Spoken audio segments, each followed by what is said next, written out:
కన్యాకుమారి నుంచి కర్నూలుకు డైరెక్ట్గా train availability అయితే లేదు.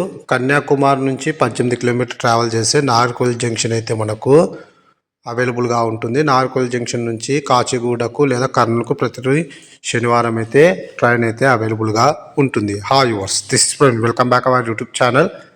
ఈ వీడియోలో మనం నాగర్కోయిల్ జంక్షన్ నుంచి కర్నూలు వెళ్ళే train number 16354 Kacheguda express train యొక్క పూర్తి వివరాలు తెలుసుకుందాము. ఈ ట్రైన్ ప్రతి శనివారం మాత్రమే అవైలబుల్గా ఉంటుంది. ఈ ట్రైన్ ప్రతి శనివారం ఉదయం 9 గంటలకు కన్యాకుమారి రైల్వే స్టేషన్లో అవైలబుల్గా ఉంటుంది. ఉదయం 9:15 కన్యాకుమారి నుంచి అయితే బయలుదేరుతుంది.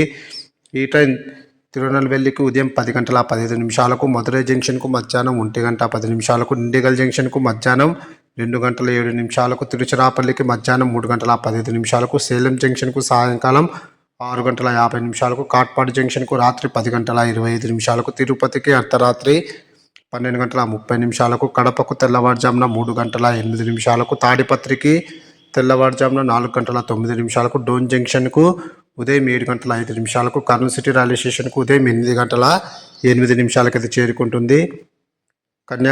నాగర్కోయిల్ నుంచి కర్నూలుకు సుమారుగా 1259 కిలోమీటర్ల దూరం ఉంటుంది. టోటల్ జర్నీ అవర్స్ 22 గంటల 53 నిమిషాలు. నాగర్కోయిల్ నుంచి కర్నూలుకు ట్రైన్ ఫేర్ స్లీపర్ అయితే 580 రూపాయలు, థర్డ్ క్లాసెస్లో ట్రావెల్ చేయాలనుకుంటే 1515 రూపాయలు, జనరల్లో ట్రావెల్ చేయాలనుకుంటే 325 రూపాయలు అయితే అవుతుంది. ఇప్పుడు మనం కర్నూలు నుంచి నాగర్కోయిల్ జంక్షన్ వెళ్ళే train number 16353 Nagercoil weekly express train యొక్క పూర్తి వివరాలు తెలుసుకుందాము.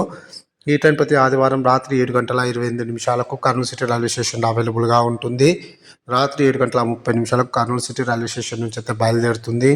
ఈ ట్రైన్ డోన్ జంక్షన్కు రాత్రి 8:40, కడపకు అర్ధరాత్రి 12:08, తిరుపతికి తెల్లవారుజామున 3 గంటలకు, చిత్తూరుకు తెల్లవారుజామున 4:28, సేలంకు ఉదయం 8:25, మధురైకు మధ్యాహ్నం 3:05, నాగర్కోయిల్ జంక్షన్కు రాత్రి 8:30 అయితే చేరుకుంటుంది. టోటల్ జర్నీ అవర్స్ 25 గంటలు. Please like and subscribe my YouTube channel. Thank you.